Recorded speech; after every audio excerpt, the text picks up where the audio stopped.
देश की आजादी के दो सबसे बड़े नेताओं के बीच में हमेशा से कंपैरिजन किया जाता रहा है। ये नेता थे सरदार पटेल और पंडित जवाहरलाल नेहरू। दोनों के बीच कई मुद्दों को लेकर विचार नहीं मिलते थे। ऐसे ही एक मुद्दा था चीन के लिए भारत की पॉलिसी को लेकर। इस मुद्दे पर दोनों नेताओं के विचार बहुत अलग थे।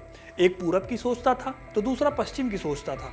नेहरू आदर्शवादी नेता थे, जबकि पटेल के विचार बहुत ही ज़्यादा रियलिस्टिक, यथार्थवादी और व्यवहारिक थे। लेकिन कभी भी हमारे देश में इस बात पर खुलकर चर्चा नहीं की गई। न सरकारों ने और न ही मीडिया ने कभी इस बहस को खोला कि चीन को लेकर पटेल की नीति क्या थी और क्या भारत को पिछले लगभग 70 सालों में इस नीति में बदलाव की कोशिश करनी चाहिए थी।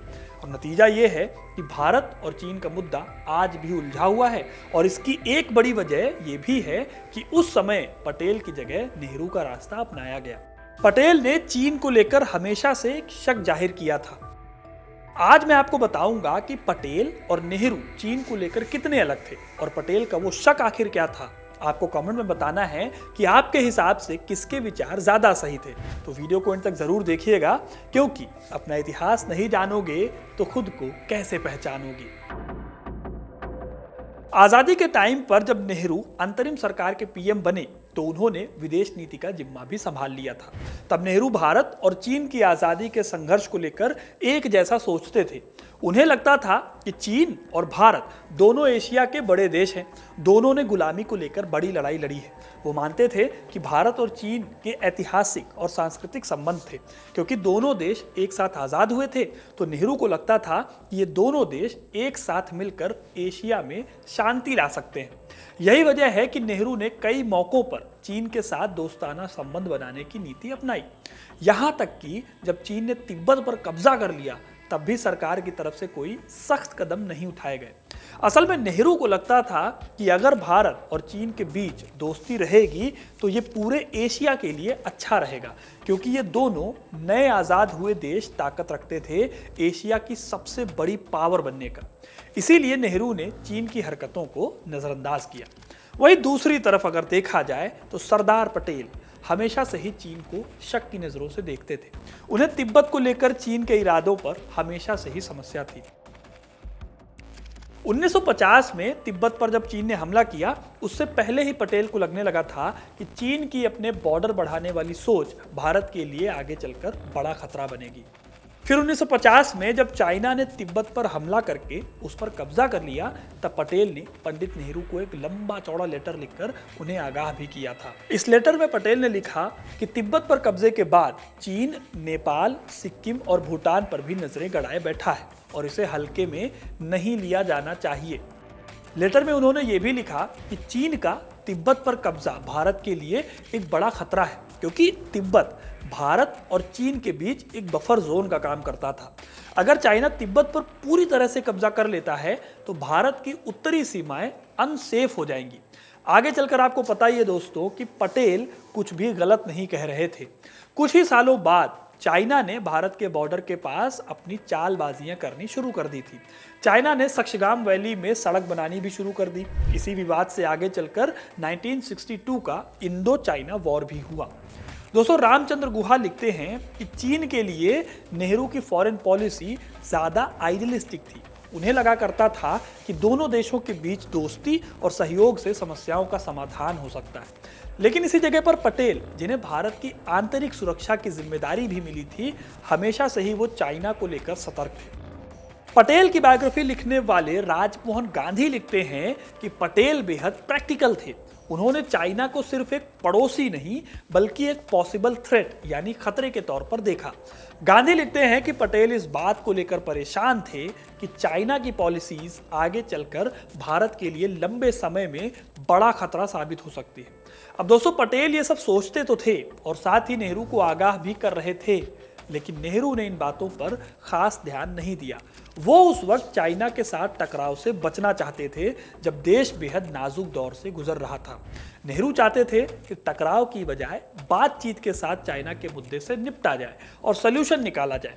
तिब्बत के मसले पर भी उन्होंने इसीलिए चाइना का बहुत विरोध नहीं किया।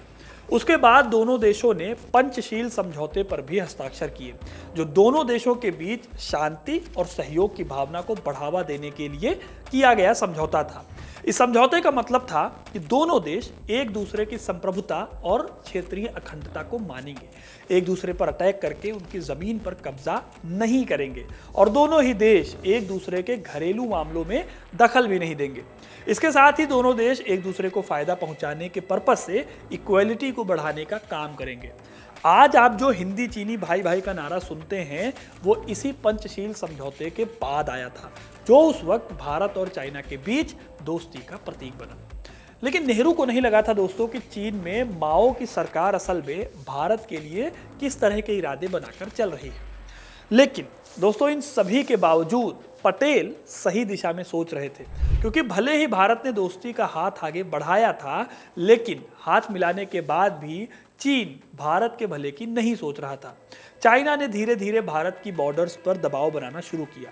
1962 में जब चाइना ने भारत पर हमला किया, तब नेहरू की विदेश नीति को घेरा जाने लगा। लोगों का कहना था कि नेहरू ने चाइना की असली मंशा को समझने में बहुत बड़ी भूल की है। अगर पटेल की चेतावनियों पर ध्यान दिया गया होता तो शायद 1962 के युद्ध से भारत बच सकता था। Historian B R. नंदा का कहना है कि नेहरू का आदर्शवाद उन्हें चीन की वास्तविकता से दूर रख रहा था। उन्हें लगता था कि चीन एक दोस्ताना देश है, जबकि पटेल ने शुरू से ही चाइना को भारत के लिए खतरा माना था। दोस्तों आज भी कई लोग यही मानते हैं, लेकिन यहाँ पर एक पॉइंट है। सरदार पटेल की मृत्यु 1950 में ही हो गई थी, यानी कि इंडो चाइना वॉर के 12 साल पहले। तब देश आजाद ही हुआ था और देश अपनी स्वतंत्र विदेश नीति को डेवलप करने में लगा था। अगर पटेल कुछ साल और जिंदा रहते तो शायद दोनों बड़े नेताओं का मतभेद एक सही कंक्लूजन पर पहुंचता। वैसे पटेल और नेहरू के इस अप्रोच को आप ऐसे समझ सकते हैं कि नेहरू इंटरनेशनल डिप्लोमेसी के बारे में सोच रहे थे और पटेल अपने बॉर्डर्स की सिक्योरिटी पर ध्यान दे रहे थे। एक आदर्शवाद की परिपाटी पर चल रहे थे तो दूसरे यथार्थ को सही मान रहे थे। वहीं अगर ये दोनों नेता कुछ वक्त और साथ में काम करते तो शायद ऐसा होता कि हमारी फॉरेन पॉलिसी में यथार्थवाद और आदर्शवाद के बीच एक अच्छा बैलेंस होता। नेहरू और पटेल के बीच का ये टकराव इंडो चाइना रिलेशंस का एक बहुत बड़ा चैप्टर है, जो हमारे देश की फॉरेन पॉलिसी को समझने के लिए आज भी बहुत ज़्यादा रिलेवेंट है। तो दोस्तों कुल मिलाकर कहा जा सकता है कि नेहरू और पटेल के बीच का जो ये मतभेद है, ये केवल विचारों का नहीं बल्कि देश की सुरक्षा और भविष्य की रणनीति का था। जहां नेहरू ने चाइना पर भरोसा किया, वहीं पटेल ने चाइना को कभी भी पूरी तरह से दोस्ताना देश नहीं माना। और दोस्तों फॉरेन पॉलिसी में कहा भी जाता है कि कोई भी देश हमेशा परमानेंट दोस्त या दुश्मन नहीं रहता। अब आप कमेंट करके बताइए कि आपकी नज़र में कौन सही था, पटेल या फिर नेहरू।